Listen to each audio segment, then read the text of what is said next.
नमस्कार, सर्वांचं खूप मनापासून स्वागत. आज आपण आषाढ स्पेशल तिखट पुऱ्या बनवलीत बघा. मिक्स पिठं वापरून छान अशा खुसखुशीत आणि खमंग चवीच्या पुऱ्या बनवल्यात. बनवायला सोप्याच आहेत, चवीला सुद्धा खूप छान लागतात. तुम्ही सुद्धा या आषाढामध्ये नक्की बनवून बघा. तुम्हाला हा व्हिडिओ आवडला, ही रेसिपी आवडली तर प्लीज एक लाईक करा, शेअर करा आणि आपल्या चॅनलला सबस्क्राईब करायला सुद्धा विसरू नका. त्यासाठी आता आपल्याला एक छोटंसं वाटण बनवून घ्यायचं आहे पुऱ्या बनवण्यासाठी. तर 10 ते 12 इथं मी हिरव्या मिरच्या घेतल्यात आणि 10 ते 12 लसूण पाकळ्या घेतल्यात. एक मोठा चमचा धने टाकून घ्यायचे आणि अर्धा चमचा आपल्याला जिरं टाकून घ्यायचं आहे. त्यामध्येच आपल्याला अर्धा चमचा मीठ टाकून घ्यायचं आणि याचा आपल्याला ठेचा बनवून घ्यायचा आहे. छान असं बारीक वाटण बनवून घ्यायचं आहे. हेच वाटण तुम्ही मिक्सरवरती सुद्धा वाटून घेऊ शकता. तर इथं बघा आपलं मस्त असं वाटण बनवून तयार झालं. आता हे आपल्याला काढून घ्यायचं आहे. तर इथं बघा मी एक मोठं भांडं घेतलं आहे. त्यामध्ये आपल्याला काही पिठं मिक्स करून घ्यायचे आहेत. तर इथं मी 2 कप गव्हाचं पीठ घेतलं आहे. त्याचबरोबर आपल्याला 1 कप ज्वारीचं पीठ घ्यायचं आहे. अर्धा कप आपल्याला बेसन पीठ घ्यायचं आहे. त्याचबरोबर यामध्ये आपल्याला 2 चमचे बारीक रवा टाकून घ्यायचा आहे. जास्त नाही वापरायचा आपल्याला, फक्त 2 चमचे टाकून घ्यायचा आहे. 2 चमचे याच्यामध्ये मी तीळ टाकून घेतलेत आणि अगदी चिमूटभर हिंग टाकून घ्यायचा. अर्धा चमचा आपल्याला ओवा टाकून घ्यायचा आहे आणि अर्धा चमचा आपल्याला हळदसुद्धा टाकून घ्यायची आहे. आता यामध्येच आपण जो ठेचा बनवून घेतला होता ना, तो सुद्धा टाकून घ्यायचा. आता यामध्ये आपल्याला भरपूर अशी बारीक कट केलेली कोथिंबीर टाकून घ्यायची आहे. कोथिंबीरीची चव ना या पुऱ्यामध्ये खूप छान येते. एक मोठा चमचा तेल टाकून घ्यायचं. आता हे सगळं सुरुवातीला छान असं मिक्स करून घ्यायचं आहे आपल्याला. व्यवस्थित एकत्र करून घ्यायचं. सुरुवातीला छान असं कोरडंच मिक्स करून घ्यायचं. तेल व्यवस्थित सगळीकडे पसरवून घ्यायचं आहे आपल्याला. नंतर त्यामध्ये आपल्याला पाणी टाकून थोडं थोडं पाणी टाकत आपल्याला छान असा गोळा मळून घ्यायचा आहे. घट्टसर गोळा छान असा मळून घ्यायचा.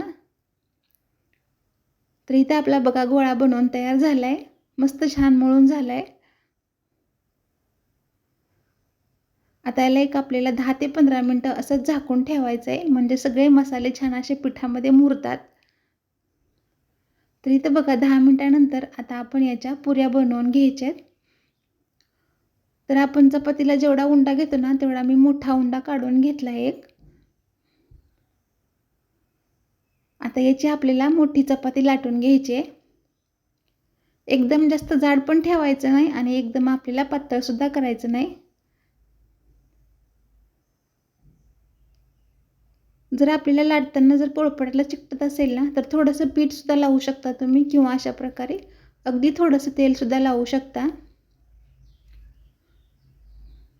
म्हणजे आपल्याला पोळपाटाला चिकटणार नाही. त्यामुळे मी थोडंसं तेल लावून घेतलं आणि छान अशी आपली चपाती लाटून झाली आहे. आता घरातील कुठल्याही वाटीने तुम्ही अशा प्रकारे पुऱ्या कट करून घेऊ शकता किंवा डब्बा असेल, डब्याचं झाकण असेल तर त्याच्याने सुद्धा तुम्ही पुऱ्या कट करून घेऊ शकता. तर बघू शकता जास्त जाड पण नाही आणि एकदम पातळ पण नाही. किंवा तुम्ही अशा प्रकारे एक अशा प्रकारे पुरी पण लाटून घेऊ शकता. दोन्ही पद्धतीने जरी केलं ना तरी सुद्धा पुऱ्या खूप छान होतात. तर मी दोन्ही प्रकारे अशा प्रकारे लाटून घेतले. आता तेल आपल्याला छान असं व्यवस्थित गरम करून घ्यायचं आहे.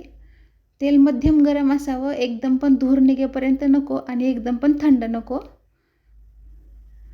मस्त अशी पुरी टाकून घ्यायची आपल्याला आणि छान असं वरतून तेल सोडत पुरी भाजून घ्यायची आहे, व्यवस्थित तळून घ्यायची आहे. तर रंग खूप छान आलाय, बघू शकता तुम्ही.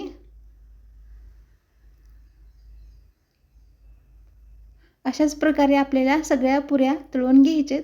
तुम्ही चपाती एक मोठी लाटून सुद्धा पुऱ्या बनवून घेऊ शकता किंवा एक अशा प्रकारे लाटून सुद्धा पुऱ्या मस्त बनवून घेऊ शकता.